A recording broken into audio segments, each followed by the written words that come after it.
मुख्यमंत्री श्री के चंद्रशेखर राव जी, मंच पे बैठे हुए पंजाब के मुख्यमंत्री भगवंत सिंह मान साहब,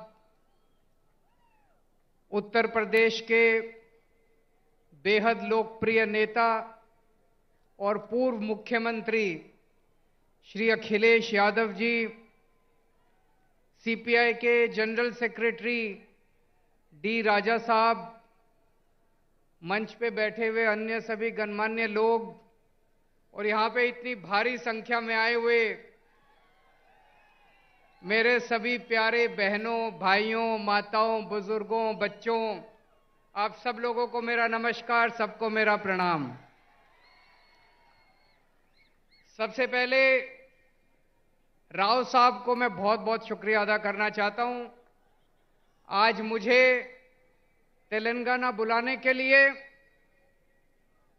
उन्होंने आज दो बहुत महत्वपूर्ण कार्यक्रमों में हमें शामिल होने का मौका दिया और उसके बाद आप लोगों से बातचीत करने का मौका दिया।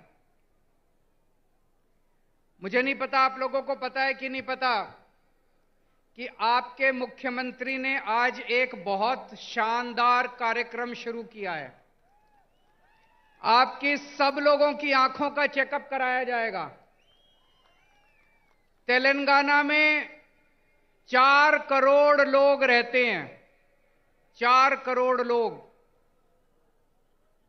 सब लोगों की, बच्चों की, बूढ़ों की, आदमी की, औरत की, इस धर्म की, उस धर्म की, अमीर की, गरीब की, सब लोगों की आंखों का चेकअप केसीआर साहब मुफ्त में कराने जा रहे हैं।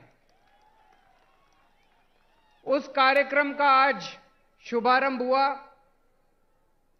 जिसकी आंखों में डिफेक्ट मिलेगा उसको मुफ्त में दवाई दी जाएगी।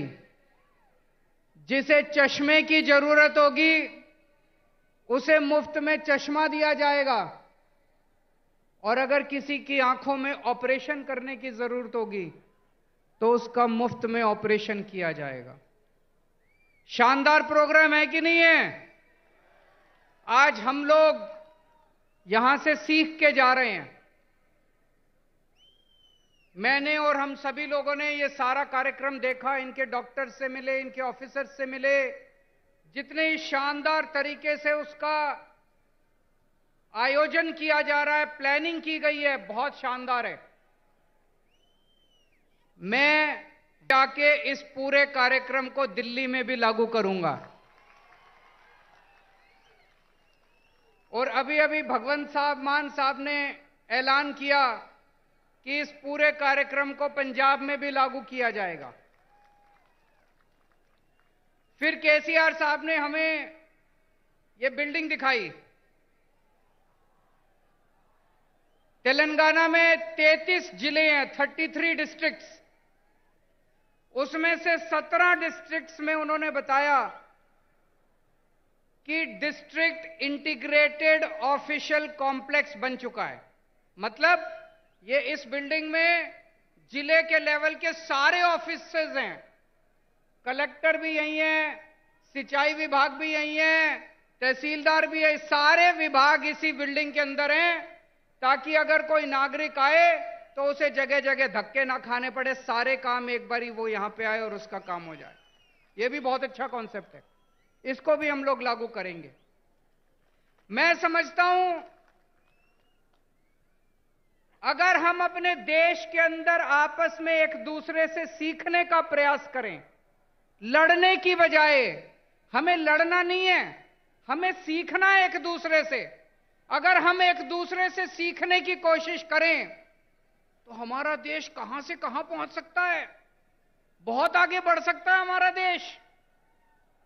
दिल्ली में हम लोगों ने मोहल्ला क्लिनिक बनाए। मोहल्ला क्लिनिक में आपके मुख्यमंत्री केसीआर साहब हमारे मोहल्ला क्लिनिक देखने के लिए दिल्ली आए। मुझे बहुत अच्छा लगा कि एक मुख्यमंत्री, तेलंगाना के मुख्यमंत्री मोहल्ला क्लिनिक दिखाने ले गए। उन्होंने डॉक्टर से बात की, नर्स से बात की, सारा सिस्टम समझा और वापस आके उन्होंने उसको तेलंगाना में लागू किया। वो क्या नाम है उसका, बस्ती दवाखाना, बस्ती दवाखाना नाम से उन्होंने तेलंगाना में लागू किया। मुझे बहुत अच्छा लगा। तमिलनाडु के मुख्यमंत्री स्टैलिन साहब दिल्ली आए, उन्होंने हमारे स्कूल देखे। हमने दिल्ली में स्कूल बहुत शानदार कर दिए, सरकारी स्कूल जहां पे गरीबों के बच्चे पढ़ते हैं, रिक्शे वाले का बच्चा पढ़ता है, मजदूर का बच्चा पढ़ता है। अब दिल्ली के सरकारी स्कूल इतने अच्छे हो गए कि दिल्ली में लोग अपने बच्चों को प्राइवेट स्कूल से निकाल निकाल के सरकारी स्कूलों में भर्ती करा रहे हैं। बड़े बड़े प्राइवेट स्कूलों से निकाल निकाल के सरकारी स्कूलों में भर्ती करा रहे हैं। हमारे दिल्ली सरकार के स्कूलों के, दिल्ली के सरकारी स्कूलों के नतीजे 99.7% नतीजे आए हैं पिछले साल, 99.7। तो स्टैलिन साहब हमारे स्कूल देखने के लिए आए, वापस जाके उन्होंने अपने स्कूल ठीक किए और उन्होंने मुझे अपने स्कूल का उद्घाटन करने के लिए बुलाया। दोस्तों, मैं कई बार यह सोचता हूं, हमारे देश को आजाद हुए 75 साल हो गए, 75 साल, फिर भी हमारा देश गरीब क्यों रह गया? फिर भी हमारा देश पिछड़ा क्यों रह गया? हमारे बाद सिंगापुर आजाद हुआ, जापान सेकेंड वर्ल्ड वॉर में तहस नहस हो गया था, जापान हमसे आगे बढ़ गया, सिंगापुर हमसे आगे बढ़ गया, जर्मनी हमसे आगे बढ़ गया। हमारे में क्या कमी रह गई? हम पीछे क्यों रह गए? हम पीछे इसलिए रह गए क्योंकि जैसे अभी मान साहब ने बताया, हमारे देश की राजनीति बहुत खराब है, हमारे देश के नेता बहुत खराब हैं। पहली बार इस देश के अंदर एक उम्मीद की किरण जागने लगी है। इस देश के अंदर कुछ मुख्यमंत्री एक साथ आ रहे हैं, कुछ नेता, अखिलेश यादव जी जैसे नेता एक साथ आ रहे हैं और अब हम सब मिलकर इस देश के विकास की चर्चा कर रहे हैं। हम सब मिलकर अब राजनीति की चर्चा नहीं करते। आज पूरा दिन सुबह से शाम तक हमने बैठ के चर्चा की कि देश के अंदर शिक्षा अच्छी कैसे होनी चाहिए, देश के अंदर अस्पताल अच्छे कैसे होने चाहिए, देश के अंदर सिंचाई अच्छी कैसे होनी चाहिए, किसानों के लिए क्या कर सकते हैं, मजदूरों के लिए क्या कर सकते हैं। देश के कुछ मुख्यमंत्री इकट्ठे होकर ये करने लगे। हम एक दूसरे से सीखना चाहिए हम लोगों को। मुझे याद है बचपन में जब मैं 10वीं क्लास में पढ़ता था, उस टाइम से हम सुन रहे हैं केरला में स्कूल बहुत अच्छे हैं, केरला में अस्पताल बहुत अच्छे हैं। उस टाइम से सुन रहे हैं। अगर केरला में स्कूल, हॉस्पिटल अच्छे हैं तो अभी तक बाकी देश में क्यों नहीं हुए? अभी तक हो जाने चाहिए थे बाकी देश में भी, क्यों नहीं हुए अभी तक बाकी देश में? हम सारे आपस में लड़ते रहते हैं, हम सारे पार्टियां आपस में लड़ते रहते हैं, सारे नेता आपस में लड़ते रहते हैं। आज मुझे बड़े दुख के साथ कहना पड़ रहा है, अभी अभी कई सारे वक्ताओं ने कहा तमिलनाडु का गवर्नर तमिलनाडु की सरकार को तंग कर रहा है, तेलंगाना का गवर्नर राव साहब को तंग कर रहा है, दिल्ली का गवर्नर मेरे को तंग कर रहा है, पंजाब का गवर्नर मान साहब को तंग कर रहा है। ये गवर्नर तंग नहीं कर रहे, मोदी साहब तंग कर रहे हैं। गवर्नर तंग नहीं कर रहे। गवर्नर को बेचारे को क्या लेना देना? गवर्नर को तो बड़ा सा बंगला मिल गया, आलीशान गाड़ी मिल गई, एयर कंडीशन माहौल मिल गया, नौकरी मिल गई, 5 साल ऐश करने के लिए आता है गवर्नर। गवर्नर को क्या लेना देना? दिल्ली से फोन आता है, राव साहब को काम मत करने दो, अड़चन अड़ाओ। आता है कि नहीं आता है? दिल्ली से फोन आता है, भगवंत मान को काम मत करने दो, अड़चन अड़ाओ। मोदी साहब का फोन आता है, केजरीवाल को काम मत करने दो, अड़चन अड़ाओ। जिस देश का प्रधानमंत्री 24 घंटे बैठ के ये सोचता है कि मेरे को अब इसको तंग करना है, मेरे को अब उसको तंग करना है, वो देश तरक्की कैसे करेगा? दोस्त, आप में से कौन कौन बेरोजगार है? जरा हाथ खड़े करें। जो जो बेरोजगार है, जो जो अनएम्प्लॉयड है। मुझे लगता है मेरी भाषा शायद समझ नहीं आ रही है, अनएम्प्लॉयड तो बहुत लोग हैं। आज देश का एक एक युवा बेरोजगारी से त्रस्त है। हमारे प्रधानमंत्री को बेरोजगारी से कोई लेना देना नहीं है। वो 24 घंटे बैठ के ये सोचते हैं मैं किस मुख्यमंत्री को तंग करूं, किसके ऊपर मैं सीबीआई छोड़ूं, किसके ऊपर मैं इनकम टैक्स की रेड डलवाऊं, किसके पीछे मैं ईडी छोड़ूं।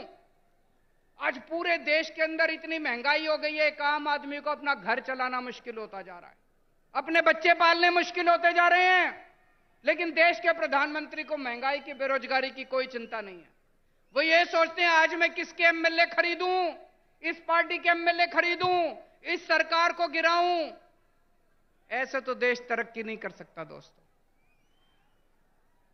2014 में आप लोगों ने पूरे देश के लोगों ने बड़ी उम्मीद के साथ इन लोगों को भारी बहुमत दिया था, और एक एक बार नहीं, दो दो बार आप लोगों ने इनको बहुमत देके जिताया। लेकिन अब देश बदलाव मांग रहा है। लोगों को पता चल गया कि ये लोग देश बदलने के लिए नहीं आए, ये केवल और केवल देश बर्बाद करने के लिए आए हैं। 2024 का चुनाव आपके लिए एक मौका है। अब 10 साल हो गए, और कितना इंतजार करेंगे। 2024 के अंदर सारे देश को मिलके इनको उखाड़ फेंकना है, और ऐसी सरकार लेके आनी है जो देश के बारे में सोचे, बेरोजगारी के बारे में सोचे, महंगाई के बारे में सोचे, आपके बच्चों की शिक्षा के बारे में सोचे, आपके परिवार का इलाज कराने के बारे में सोचे, देश की तरक्की करने के लिए सोचे, ना कि लोगों से बदला लेने के लिए सोचे। दोस्तों बहुत बहुत शुक्रिया। नवनवीन आणि ताज्या घडामोडींसाठी महाराष्ट्र जनभूमी न्यूजला सबस्क्राइब करा, त्याचबरोबर बेल आयकॉनवर क्लिक करा आणि मिळवा आमच्या बातम्यांचे नोटिफिकेशन्स।